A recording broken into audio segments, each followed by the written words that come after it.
Hello everyone, today you will hear an interesting story. Throughout my life, I often dreamed of having my own private house and a family. These thoughts made me happy. And now it has become a reality. I had a charming wife, Annabelle. We had a son named Richard, who was already 14 years old.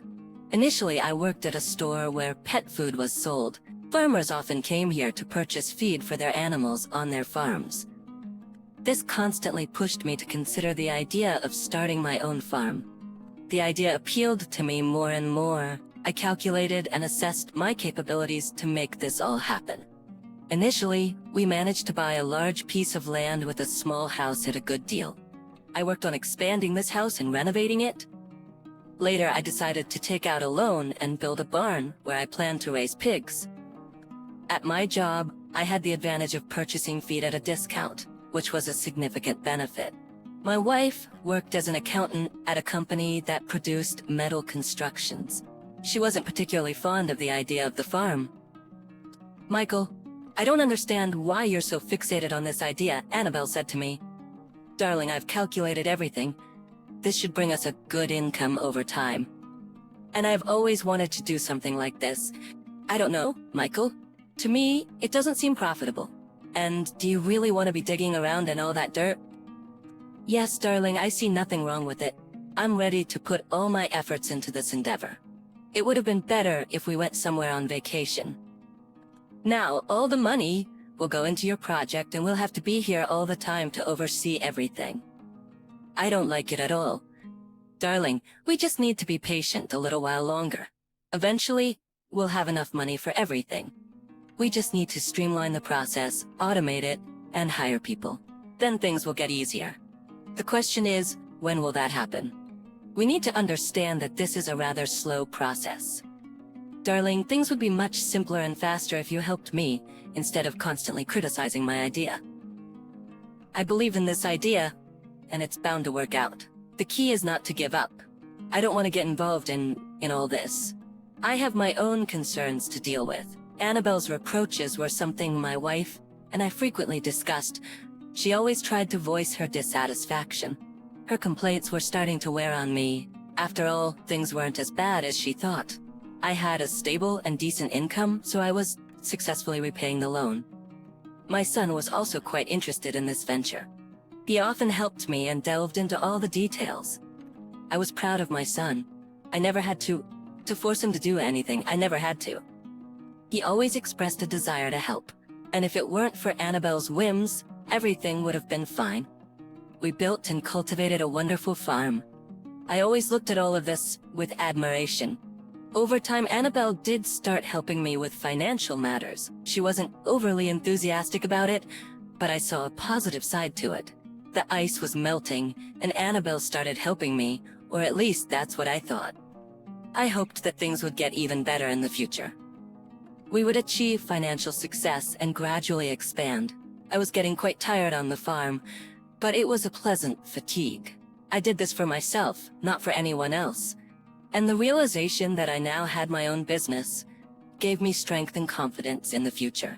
But as much as I tried, our relationship with Annabelle gradually deteriorated. I tried to find ways to get closer to her, but she wasn't quick to respond with reciprocation. After some time, I began to notice that our intimate relationship had practically disappeared. I can't even remember the last time we had sex. Of course, we weren't young anymore, and intimacy happened less frequently than in our youth. But now it was completely absent. Whenever I arranged romantic dinners that were supposed to lead to sex, Annabelle always found excuses. She was either too tired or not feeling well.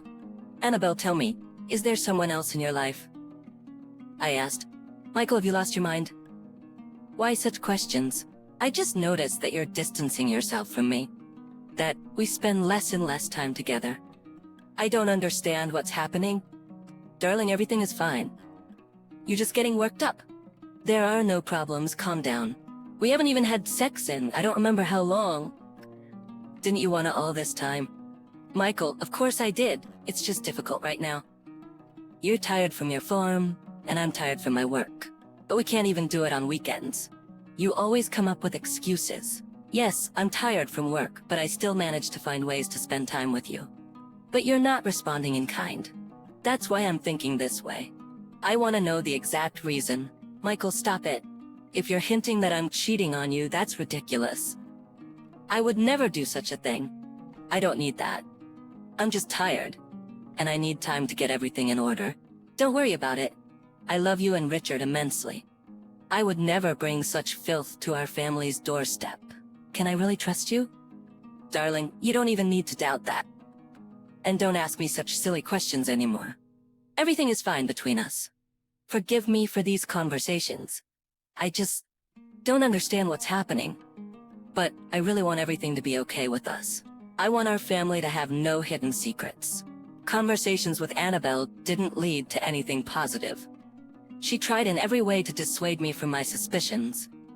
And I couldn't calm down. I constantly felt something was wrong. And now I didn't know if I was starting to have problems in my own head. And I simply couldn't control myself or if I was really being deceived. Annabelle loved to visit her friend Cynthia frequently. I never liked her friend at all. She was always prying into our private lives and asking a bunch of questions that had nothing to do with her. That's why I didn't enjoy seeing her. Annabelle visited her on her own, and I still couldn't understand why she was still friends with that witch. Family problems were throwing me off track, and I kept coming back to the same bar. I liked the atmosphere here. It was surprisingly quiet, and I could be alone with my thoughts. I usually sipped whiskey slowly and stared out the window. This time my friend David joined me. Michael, what's bothering you again? David asked me. I don't even know what to tell you. Why do you need my problems? Michael, don't hold back, lay it out. Maybe I won't be able to help, but at least I'll listen. Thanks, David. I don't want to complain, but things with Annabelle and I just aren't working out. I've tried talking to her many times, but our conversations lead nowhere. And now I don't know if I'm imagining things or if something really is wrong. She keeps visiting Cynthia. Cynthia? That witch? Are you still in touch with her? Personally, I haven't been in touch with her for a while, but Annabelle visits her. I don't like Cynthia either. And I don't understand why Annabelle is still friends with her. Yes, the situation is strange, of course, but you're not the first or the last to deal with this kind of problem. Many families go through this. So what should I do? I'm losing my mind over this. Are you sure Annabelle is really visiting Cynthia? Well, of course. They've been friends for a long time, and I've never had any doubts about that. How do you know if you don't go there yourself? I never even thought that she might be deceiving me about Cynthia. Well, thanks, David. You've given me another troubling thought. I'm sorry, Michael. I just think that if you really want to get to the bottom of this, you need to confront Annabelle and have an honest conversation with her about your concerns. You need to follow Annabelle, pay closer attention to her. You need to check where she's going and who she's interacting with. Of course, this might seem foolish on one hand, but then you'll be able to be sure about her, confirm or refute your suspicions. Once you get to the truth, you'll be able to calm down. Personally, I don't see any other way. Sitting and waiting for something unclear is worse than anything, especially when you see that nothing is changing. Thanks, David. I'll think about it. Maybe you're right. David's idea didn't sit well with me initially. I had never engaged in such activities before. It seemed somewhat foolish, but in this situation, it might help me. Eventually, I made the decision that I wanted to do it. I needed to uncover the truth at any cost. Initially, I thought that once I followed Annabelle, I would realize that everything was fine. I would look and feel very silly and absurd. But that was much better than what I was feeling now. Darling, I'm planning to visit Cynthia again today. I hope you don't mind? I don't mind. I just can't understand one thing. Why do you still communicate with Cynthia? None of our acquaintances even keep in touch with her anymore. I don't know, Michael. I take a simpler approach to her personality. She's not as bad a person as everyone thinks. I feel comfortable talking to her. There's always something to discuss. I can't even imagine how you manage that. But if you like being with her so much, then of course go ahead. Annabelle got ready and headed to Cynthia's without wasting a minute. I followed her, although I didn't often go to Cynthia's. I remembered where she lived. But now we were driving in a completely different direction. Perhaps she had moved. At least that's what I wanted to believe and hoped for. We arrived at a house that I also knew quite well. It was the house of the local veterinarian. Annabelle quickly pulled into his yard, and the gates closed behind her. This raised a lot of suspicion for me. What the hell was she doing here? What did she need from the veterinarian? But Annabelle had clearly deceived me, so I didn't just sit there. I managed to sneak onto the property. It was already getting dark in the evening, and I had little trouble making my way into the yard unnoticed. Annabelle hurriedly entered the door and didn't lock it. I carefully pushed the door open and entered the house. From the direction of the kitchen, I could hear voices. "Annabelle, I made excellent pasta. I've been waiting for you all day." "Thank you, Philip, but I'm not hungry." Again, the husband with his suspicions? Yes, he already has. He already got me, to be honest. So it was not in vain that I took an increased fee from him for the castration of pigs. "Okay, baby, let's not discuss your loser husband. Then let's get down to business. I'm already very bored. I understand you today, straight to the point." "Come here," said this bastard, threw cutlery off the table and threw my wife right on the table, greedily undressing her. "Oh, you dirty bastards. Well, nothing, I'll tell you everything popularly." I yelled as I stormed into the kitchen. "Michael? Wait, you misunderstood. It's not what you thought. I went to Philip for advice, but I tried for you." And he jumped on me. "Annabelle, what are you talking about?" Frightened, asked Philip, nervously fastening his pants. "Do not make a scene here in front of me. I clearly heard what you were talking about." "Philip, you are a real freak, and now you will answer for everything." "Michael, calm down, let's talk. Just calm down." Philip tried to persuade me. "Shut your mouth, you bastard," I said, grabbed the mallet for beating meat and threw it at this bastard. Without expecting it myself, I hit Philip right in the head. This bastard fell unconscious. "What have you done? Did you kill him?" "You killed him, Michael." "Shut up, otherwise I'll break all your bones with this hammer." I checked Philip, he was alive but unconscious. I tied Annabelle to the stairs that led to the second floor while I took care of Philip. I dragged him into a room where there was a lot of medical equipment and various medicines. I tied the bastard to a small ledge on the wall and pulled down his pants. "Wake up, you bastard. Good morning." I splashed water on Philip's cheeks, who was perched cheerfully on the wall. "Michael, what are you doing? What are you thinking?" Philip began to shake with fear. "While you were sleeping, I went through your medication. If I'm not mistaken, it's a painkiller. I'm not a soulless butcher, at least. I'll give you an injection with painkillers before the operation. But don't judge me too harshly. I'll do it for the first time." "What other operation? What do you want to do?" "You said something about castrating my pigs at an inflated price." "Well, I'm not offended. I'll cut off your testicles for free, bastard. Do you understand me?" "No, Michael, no. Stop, just don't do it."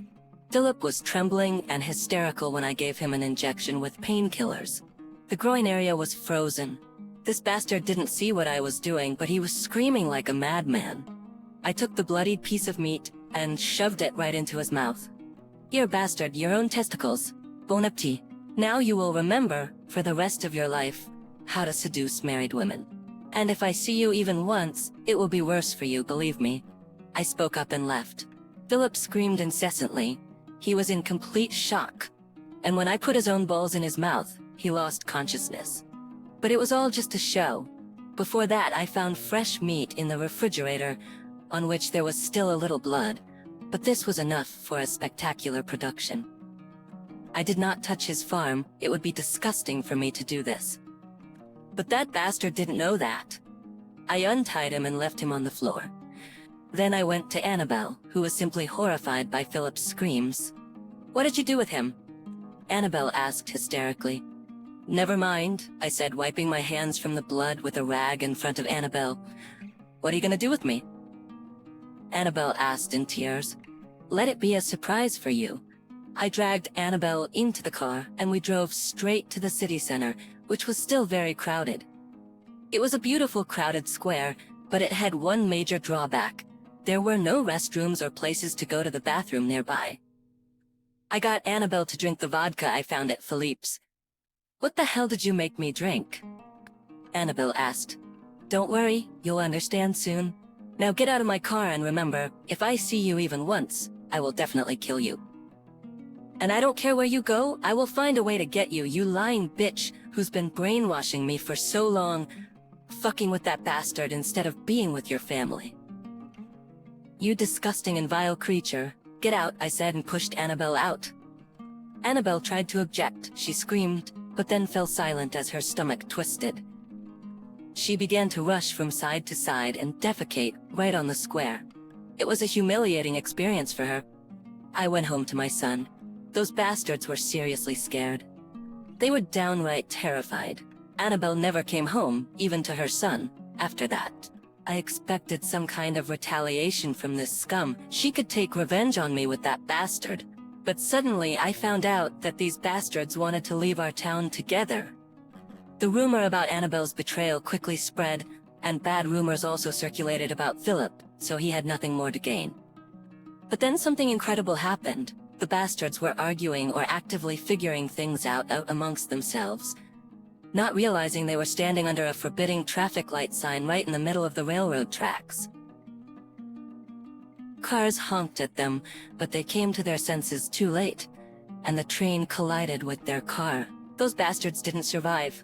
But to me, Annabelle had been dead for a long time, and my life got better. I expanded my farm, hired people, and my son and I continued to get along great and build our future without any lies. Dear listeners, please like and subscribe to our channel. It motivates me to release new videos for you.